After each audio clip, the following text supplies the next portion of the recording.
up your foot tripod, but also you've got to remember that what your athlete is doing on the ground, they're actually always in a high heel shoe, which is going to change the mechanics. Let's just call it what it is. We're born with our rear foot and our forefoot on the same plane. We didn't come out of the womb with shoes on. Okay? So wouldn't you think that the anatomy, the ligaments, the nervous system, all of the muscles, everything is designed to have the rear foot and the forefoot on the same plane? Wouldn't you think if that's the way it was designed, maybe that's the way it's going to be the most efficient and the least injured? As soon as you start raising the heel, packing foam underneath there, it starts to change the way you walk. And inherently, if you look at all the shoe studies, adding foam makes the brain say, I like cushion, you know? Walk by a Tempur-Pedic mattress and try not to push it, okay? Just cushion. If you put it underneath your heel, you're going to start to use it, which is going to start to adopt a neural anatomic pattern of heel strike. And that's what they did with that first Kenyon group with Lieberman studying Harvard. They put these guys in shoes, and immediately they all started heel striking. And yet they were forefoot strikers before. You put cushion underneath them, and they're going to use it. And the studies now show that more cushion doesn't necessarily mean less injury. Okay? I would use the example. If I was standing on my dresser and I jumped onto a Tempur-Pedic mattress, nice foam, tons of foam, okay, lots of cushion. I can't push off of that bed until the foam completely deforms and I can hit a rigid bottoming out of the foam before I can push off. If you have to jump off of the dresser onto a desk, you can immediately take off. So there's a change in the biomechanics. More foam doesn't necessarily mean better mechanics. It doesn't mean less injury. And when you raise the heel cord shortens, right? Calf and Achilles shorten. Okay? Shortened calf and Achilles means a weak toe extensor tib anterior. So you get a weak anterior compartment and a short posterior compartment. Okay? And we always say this, one issue, do you have enough strength in the front of the leg, the anterior compartment, toe extensor and tib anterior, to gain length in the posterior compartment? You can see that if you're trying to stretch your calf, you just activate the anterior compartment. So do you have enough strength in the anterior compartment, your toe lifters, your foot, dorsiflex, the full foot back? Do you have enough strength there in order to maintain the length? If you do, then you go into a minimal shoe.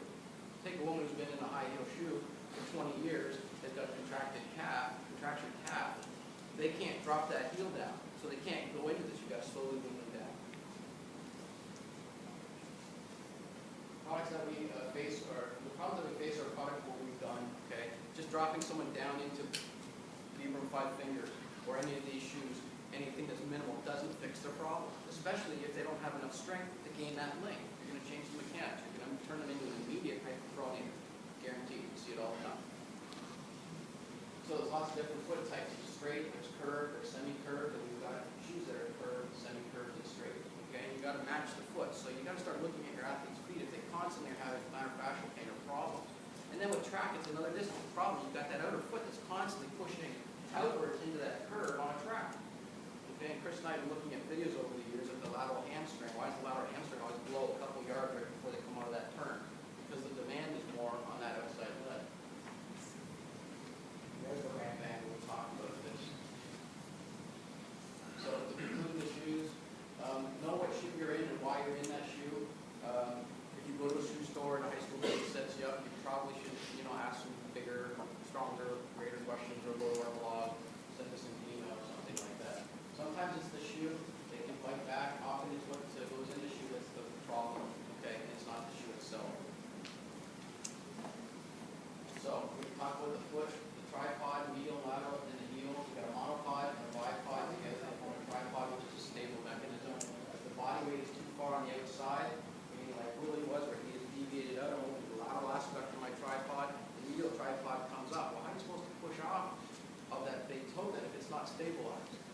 Okay, so you've got to know a little bit about this. This was the article that we just talked about, so I'm going to glaze over that. That was the Kenyon article there.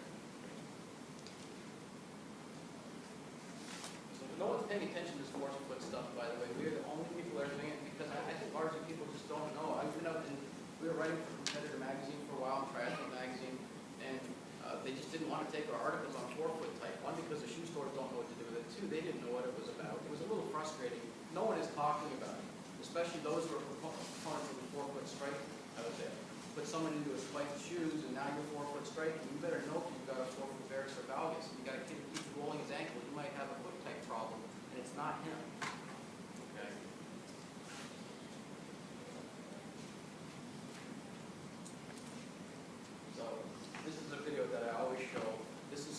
just lifting the toes. When you lift the toes, you create something called a windlass. A windlass is something on a ship where you wind the rope around this. You do that to pull the rope at the top, pull the mast up. Okay, you don't push a sail up, you pull it up over the top. And so when you raise the toes up, you'll see the arch form. When you get more toe extension, you can lift a chronically flattened foot like this on hyperpronate. So just by activating toe extensors, it raises the arch. Everybody always wants to push it up from the bottom with an orthotic or a stability shoe. You know, my analogy always is, you know, if you're trying to get your little kid to eat Brussels sprouts, you don't just keep packing them out. Maybe you reach for some mustard or ketchup or some cheese. Encourage the thing, okay? Encourage the change in behavior. Encourage the movement. Pull them into the movement with better neural mechanics, okay? Don't push it up from the bottom. That doesn't fix anything. That is a temporary, it's a wedge underneath the door to keep it open, okay? You should fix it in. Plenty of this stuff is on the blog. I don't want to spend too much more time on this. I want to really get into the exercises. Chris has got the heart and matter stuff on the blog. I'm not going to do that. Okay, stack the chain. This is what Chris and I are talking about. Okay? The chain is unstacked. My hip is outside of my knee is outside of my foot. I want to be able to get into my glute and stack my foot, knee, and hip with a nice hip elevation through my glute medius here. So what we're going to do is take you through the initial phase of developing skill. Add a little bit of endurance to that. And Chris is going to take that and increase the skill, increase the endurance and strength on these things in the second half. Hops. Hops are really important, okay?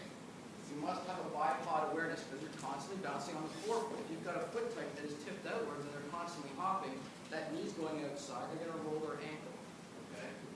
So have them hop counterclockwise, counterclockwise, go for control first, then go for speed. I just shot this last night just to show you that I need some work on my foot. And then you can go into some diagonals.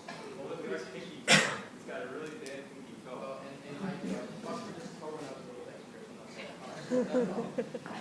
That toe does not hit the ground. I jacked that underneath my bed when I was a kid. So my lateral bipod is not stable. So you can see that I have a little bit of stability issue here. Okay? And I'm so self-conscious when I was a lifeguard. I always cross my foot over here so the lifeguard jacket was straight. I got it over here. So I'll go clockwise, counterclockwise, diagonal, and then progress them into skipping with a rope. That is timing and cadence. It's going to change it because you're adding arm swing as well. I guarantee you're going to be shocked that when you just do the hops and you add a skipping rope, you're going to be just amazed and dumbfounded at actually how much harder it is with rope. Not just getting caught around your ankle because there's a coordination issue between the upper and lower limb. Okay? It makes you engage your core differently. So eventually, just go and get some rope, okay, and get these kids skipping rope. And then you can progress them into more advanced side-to-side activities, okay? And she's not jumping over the rope, but the timing is there and the cadence is there. You can have it in one hand if you want to, but lots of lateral stability, short steps, long steps. And this isn't hard. This is very easy. You can get someone to do this in half an hour. It's advanced, but you need to have the timing and the coordination. You need to develop the skill, that S, and then build endurance and strength on that. You know, once you get the skill down, what we do is I have a contact mat and I have a computer that counts the contacts. You'd be amazed at how much quicker people get, how much more responsive their feet become once you start timing the contacts. People will go really hard and you'll get quite a workout just by going line hops for 30 seconds. And one guy goes on, oh, I got 110. Oh, I move, the guy gets up. And in order to get there, their feet have to become much more rigid if you're going to actually improve that time. And man, right out here is really sore. Then your foot is working properly. And think about it. If they're not moving fast with good foot speed forward, it may be because they're using some of their time going lateral because they're not stacking the joint. You don't skip rope jumping like this and keep deviating the lateral plane. Okay? You want to stack the joint to jump from here. Stack the joint so that they can work efficiently. The muscles aren't designed to be cheating into this plane. Moving up the chain to the ankle and leg, adding it to the foot. Okay, so now we're moving to the next level, adding skill. These are called heel-ups. These are very important. And I'm going to show you from the back to the front. I'm going to tell you why this is critically important because this is volleyball, basketball, high jump, sprinting, long jump. You need to be able to go now over the lateral part of the foot and I'm moving in.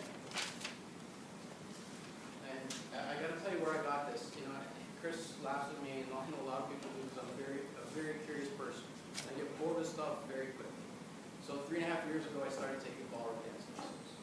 Okay, and I was having troubles on this leg in the waltz in a drop down position because I could not. One of the you're supposed to take a step, you come up, and then you drop down into that position. Well, this ankle kept rolling to the side, and I kept coming down quickly, dragging the poor lady over to the side there. And the thing that we found was that I didn't have enough of this stability. So I went home and devised this little exercise of coming up over the lateral aspect of the foot, coming in and holding it. And you need a lot of abdominals to hold that. You need a lot of inner thigh to hold that. And then can you come up in, stack the joint, and hold it. This involves the lateral calf and the pronoian muscle, which drive you over the big toe. When you're running and sprinting, you're supposed to get over the big toe. It's the big toe because it's the last thing that's supposed to be of the push-off for maximum stability and speed. If you're pushing off the lateral aspect like Louis was in the earlier videos, you're losing efficiency. So when you see his second video when he's running, you'll really appreciate how much faster he is because he's actually stacking the joints and getting off the big toe. So you'll see this from the back now. The concerns are heavy in sport here. Let me just show you this first. So that's going to activate the lateral calf. And this is really important because now you're coming down from a rebound. You're coming down on one foot and coming down to the other side. There's your ankle sprain right there, below the knee. You need to be able to come down, stacking the joints, okay? And eventually you need to be able to get into that. Here, stack it in, come up, and hold it. Okay? If you can't do that, you don't have enough inner thigh, you don't have enough pronoian, you don't have enough abdominal to hold that, let alone glute medius to hold it stacked. You should be able to hold it for 5, 6, 7, 8, 9 seconds. You should be able to. That's good skill. Now you can add, Chris is going to add to it to the next level. But that's volleyball. That's basketball. It's coming down from any jump or going up into any jump. You are stronger medially than you are laterally.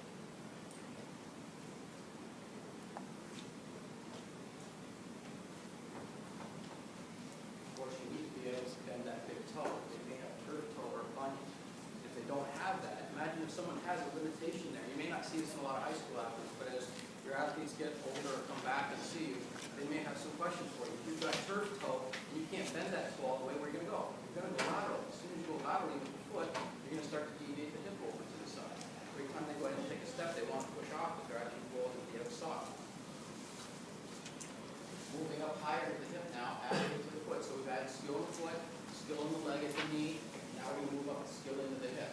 This is called a modified body squat. I'm just going to show this for a minute because I want Chris to take it to the next level. But you need to be able to do this exercise that I call shift, lift, height, and drive. I'm going to my body squat. You'll notice that I am vertical.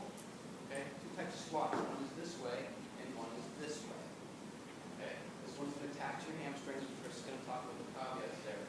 You need to be able to shift, lift, height the hip, and then drive up.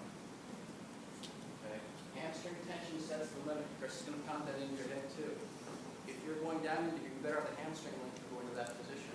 Then to drive over, lift it, height it, and drive up. Okay, not many people can do that. I do that about 100 times a day with my patients. I make it look easy. Chris is going to show you some stuff. And if it looks easy to you, I can ask you, we encourage you, go home and try it, and you're going to realize actually the stuff we showed today is actually quite difficult. So shift, lift, height, and drive. Go back again. Just come down, shift, lift, height, drive.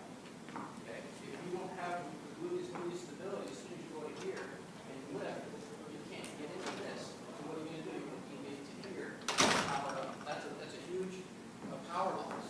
Okay? That's not going to get a high jumper over the bar. That's not going to get a long jumper into the air. That's not going to get a sprinter out of the blocks. This is the end of his talk. We're going to take this all the way and then take it right to the starting line. And why? And we're going to show why so many people don't come out of the blocks. You get hurt out of the blocks. Most people, you see people come out of the blocks and a couple steps in, you see the old gunshot wound to the back of the leg type thing. We'll show you why that happens.